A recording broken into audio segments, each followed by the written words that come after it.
Hello students, हम लोग करने वाले हैं क्लास 10th मैथ एक्सरसाइज 3.5 और हम लोग क्वेश्चन नंबर 4 पे आ गए हैं। चलिए स्टार्ट करते हैं। फोर्थ क्वेश्चन के फोर्थ पार्ट पे हम लोग आ गए हैं। तो क्वेश्चन है हमारे पास, places A and B are 100 kilometre apart on a highway. दो जगह है हाईवे पे, एक है ए और एक है बी, और इन दोनों में 100 किलोमीटर का डिफरेंस या डिस्टेंस है, हम लोग ये कह सकते हैं। वन कार स्टार्ट फ्रॉम ए, एक गाड़ी ए से स्टार्ट होती है।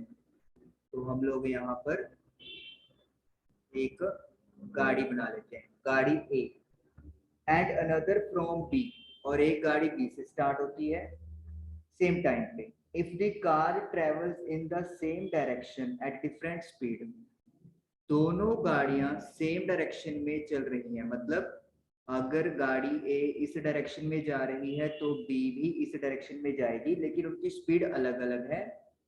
दे मीट इन 5 आवर्स, वो 5 आवर्स में मिल जाएंगी। इसका मतलब क्या हो गया, सपोज कर लेते हैं वो पॉइंट सी पर मिल जाएंगी 5 आवर्स के बाद। दोनों गाड़ियां 5 आवर्स के बाद सी पॉइंट पे मिल जाएंगे। तो उसका मतलब ये हो गया कि गाड़ी ए जो है वो बी से ज्यादा तेजी से चल रही है। नेक्स्ट है, if they travel towards each other. Okay, next अगर दूसरा केस हो गया ए एंड बी। अब जो गाड़ियां चल रही हैं वो एक दूसरे की तरफ चलेगी। एक दूसरे की तरफ का मतलब क्या हो गया, लेट मी से, अगर गाड़ी ए ऐसे जा रही है ए वाली, तो जो बी जगह पे गाड़ी है वो जाएगी इस डायरेक्शन में, एक दूसरे की तरफ, towards each other. They will meet in 1 hour, तो वो 1 घंटे में मिल जाएंगी। इसका मतलब है, लेट मी से, वो यहाँ पर मिल जाएंगी एट पॉइंट डी पे। तो what are the speed of two cars, तो दोनों गाड़ियों की स्पीड क्या है वो हमें पता करनी है। तो ये केस फर्स्ट है और ये आपका सेकंड केस है। ए और बी के बीच का डिस्टेंस 100 किलोमीटर है। तो चलिए स्टार्ट करते हैं। Let the speed of car starting from A, जो गाड़ी ए से स्टार्ट हो रही है उसकी स्पीड क्या लेट कर लेते हैं, x किलोमीटर पर आवर, और जो गाड़ी बी से स्टार्ट हो रही है उसकी स्पीड मान लेते हैं 5 किलोमीटर पर आवर। अब 5 आवर्स में वो पॉइंट सी पे मिल जाती हैं, सपोज कर लो। तो हम लोग क्या लिखेंगे, distance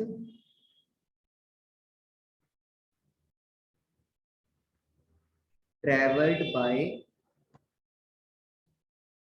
car starting from A से चल के जो गाड़ी है ये वाली कितना डिस्टेंस ट्रेवल करेगी। डिस्टेंस का फॉर्मूला क्या होता है, स्पीड मल्टीप्लाई बाय टाइम।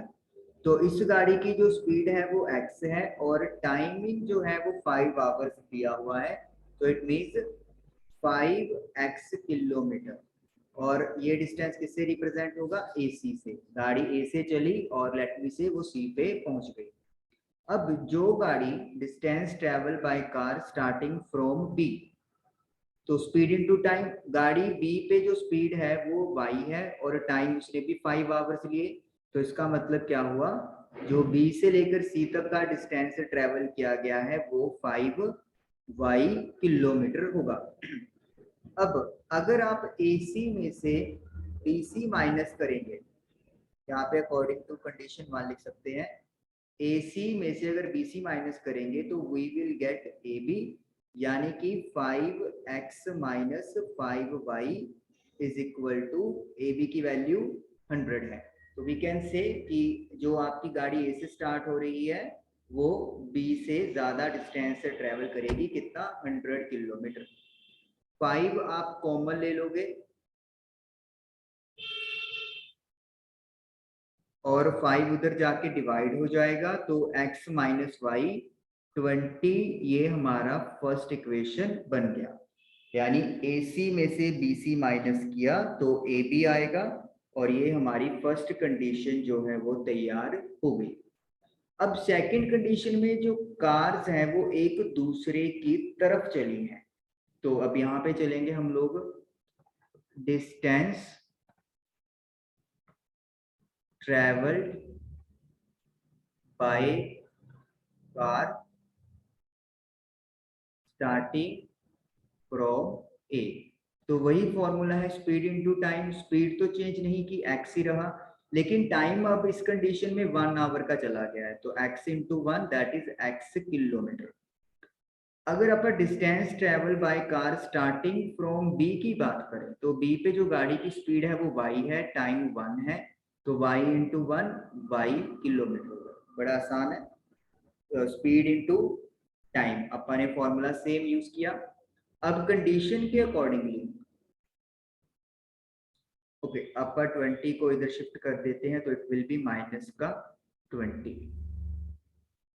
ठीक है, क्योंकि चेक करना है ना हमें कि सॉल्यूशन एग्जिस्ट करते हैं या नहीं, तो इसलिए हम लोग इधर लेके आएंगे। तो सेकंड कंडीशन के अकॉर्डिंगली क्या चल रहा है, AD और DB अगर इनको प्लस कर देंगे तो वी विल गेट AB। मतलब x जो है वो AD के इक्वल है, और जो y है वो DB के या BD के इक्वल है, BD के इक्वल है। DB भी ऐसे तो लिख सकते हैं। तो AD है x और DB है y, तो that is equal to AB 100। तो we can say x plus y minus 100 is equal to 0. This is equation number 2। अब 1 और 2 दोनों आपके पास आ गई है, तो अब हमें सॉल्यूशन चेक करना है कि कैसे मतलब ये एग्जिस्ट करता है या नहीं करता है। तो ये पर डायग्राम जो है वो इरेज कर देते हैं, क्योंकि इनका जो काम है वो अपन ने अब यूटिलाइज कर लिया है। चलिए, तो A1 अपॉन A2, A1 है coefficient of x first equation में, that is 1। A2 coefficient of x in first equation, ये भी 1 है। उसके बाद B1 अपॉन B2 करेंगे, B1 कोफिशिएंट ऑफ y -1, और इधर भी कोफिशिएंट ऑफ y +1। तो यू कैन क्लियरली सी कि A1 upon A2 B1 upon B2 के इक्वल नहीं है, तो इसीलिए हम लोग क्या लिखेंगे इसको, यूनिक सॉल्यूशन एग्जिस्ट। तो ये अपन लिखेंगे। अब यूनिक सॉल्यूशन मिल गया हमें, तो अब अपन कोई भी मेथड लगा सकते हैं। मैं यहाँ पे एलिमिनेशन प्रोसेस यूज करूंगा, बाय एलिमिनेशन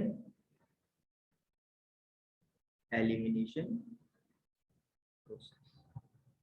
तो दोनों इक्वेशन को पहले लिख लेते हैं अपन, x minus y minus 20, x plus y minus 100। अब आप देखिए कि y के जो कोफिशिएंट है वो डायरेक्टली खत्म हो रहे हैं, तो अपन क्या करेंगे, इनको कट कर देते हैं। तो x प्लस एक्स हो गया 2x, माइनस 100 माइनस 20 माइनस का 120 इक्वल टू 0। मतलब साइन चेंज करने की जरूरत नहीं होती, तो उसको अपन क्या लिखते हैं, एडिशन। तो ब्रैकेट में एडिशन जरूर लिखती हो। 120 उधर जाके प्लस का हो गया, तो x की वैल्यू आ गई 60। तो इसका मतलब है जो गाड़ी A से स्टार्ट हुई उसकी स्पीड है 60 किलोमीटर पर आवर। अब y कैलकुलेट करना है, तो x की वैल्यू जो 60 है वो किसी में भी पुट कर दो। सपोज कर लो मैं यहाँ पे 1 में पुट कर देता हूँ, थोड़ा सा इरेज यहाँ पे कर लेते हैं, पार्ट सफिशिएंट है। Put x is equal to 60 in 1, तो 60 y का y रखेंगे, 20 का 20 इक्वल टू 0, माइनस y यहीं पे रख देंगे। 60 में से 20 गया 40, दूसरी तरफ जाके हो जाएगा माइनस का 40, तो माइनस के साथ माइनस कट हो जाएगा, तो y की वैल्यू आ गई 40 किलोमीटर पर आवर। तो यानी कि जो गाड़ी B से स्टार्ट हो रही है उसकी स्पीड 40 किलोमीटर पर आवर है।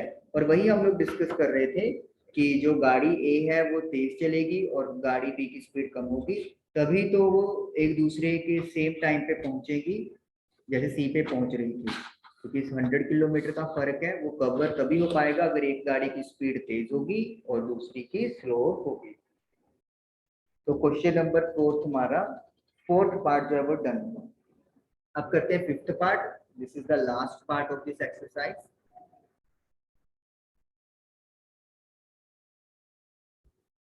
5th पार्ट है the area of rectangle get reduced by 9। Okay, area of rectangle की बात हो रही है तो पहले अपने को जो तीन लाइनें हैं वो अपन लिख देते हैं। कौन कौन सी तीन लाइनें लिखेंगे? मैं क्वेश्चन बीच में छोड़ रहा हूँ क्योंकि रेक्टेंगल देख के मैं यहाँ पे ये लिख सकता हूँ, let the length of the rectangle x meter, note meter. इन्होंने यूनिट्स का यूज किया हुआ है अकेला, तो यूनिट से लिखेंगे अपना भी। उसके बाद जो रेक्टेंगल की ब्रेड्थ है उसे आप मान लेते हैं y यूनिट्स। तो जो एरिया है रेक्टेंगल का it will be x Y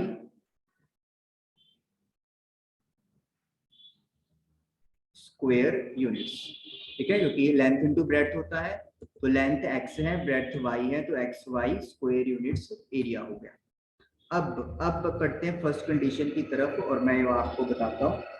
area of rectangle gets reduced by 9 square units. 9 square units area कम हो जाएगा, यानी कि अभी अगर एरिया एक्स वाई है तो एक्स वाई -9 हो जाएगा। If length is reduce by 5 units, length को 5 यूनिट्स कम कर दें, तो जैसे लेंथ आपकी x है तो अपन लिख देंगे न्यू लेंथ आफ्टर रिडक्शन। कम होने के बाद जो नई लेंथ है वो कितनी रह गई? x -5 units. उसके बाद है breadth is increase by 3 units. Breadth increase हो गई तो after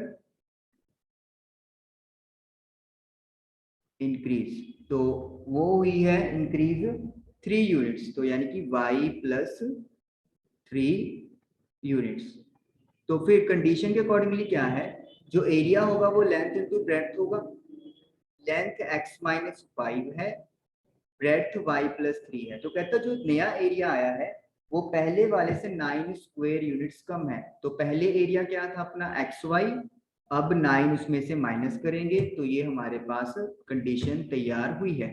x into Y multiply कर दो, x y, x into 3x, 5 into y 5y और 5 इंटू 3 15।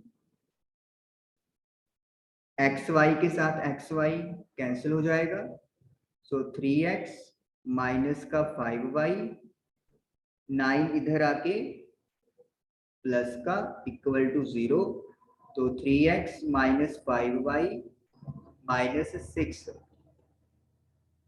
Is equal to 0। ये बन गई आपकी फर्स्ट कंडीशन।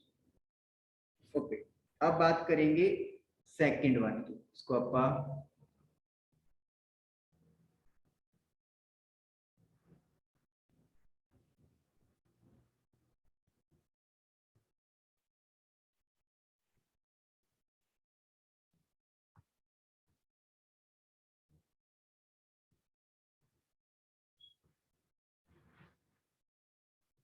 चलिए, अब आगे उन्होंने क्या बोला सेकंड कंडीशन के लिए, if we increase the length by 3 units, तो अब लेंथ बढ़ा दी, तो यानी कि न्यू लेंथ आफ्टर इंक्रीज, तो कितनी हो गई? x प्लस 3, 3 यूनिट्स बढ़ा दी है, एंड ब्रेड्थ बाय 2 यूनिट्स, और जो ब्रेड्थ है वो भी बढ़ा दी 2 यूनिट से। न्यू ब्रेड्थ आफ्टर इंक्रीज, तो y प्लस 2, तो एरिया इंक्रीजेस बाय 67। तो इसका मतलब है जो एरिया है वो पहले जितना था उससे 67 ज्यादा हो जाएगा। तो एरिया का फॉर्मूला क्या होता है, लेंथ इंटू ब्रेथ। तो लेंथ अभी x+3 है और ब्रेथ x+2 है, तो इट इज xy+67। मल्टीप्लाई करेंगे xy 2x, 3 into y 3y, 3 into 2 6 हो गया। xy के साथ xy कट जाएगा,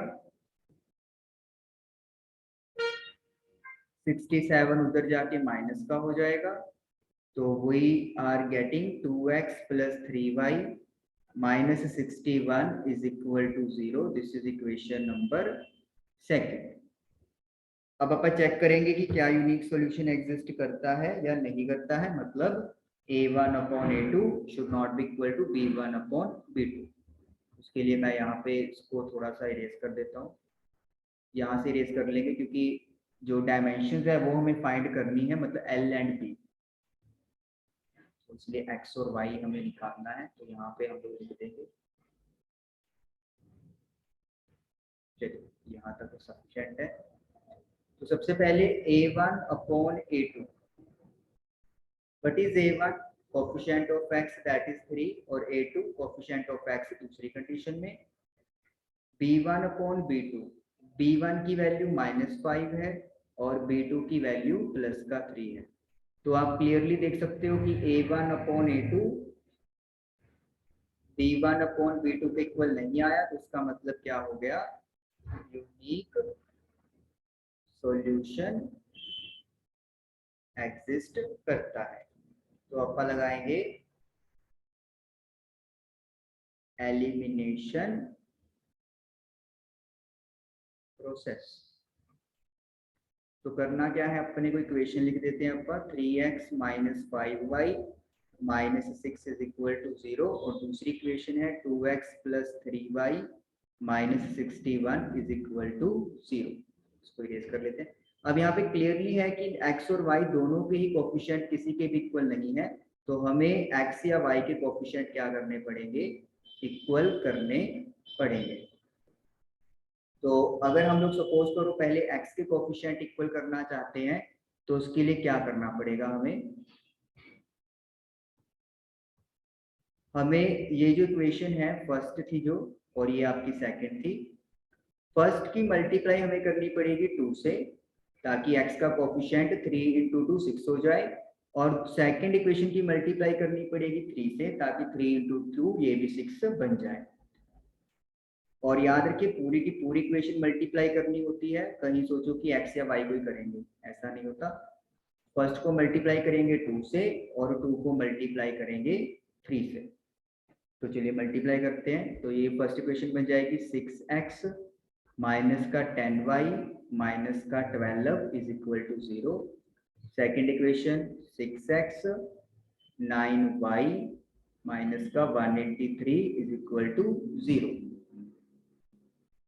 अब साइन चेंज करने पड़ेंगे हमें, क्योंकि 6x ऐसे नहीं कटेंगे, तो लिखना पड़ेगा हमें सब्ट्रैक्शन।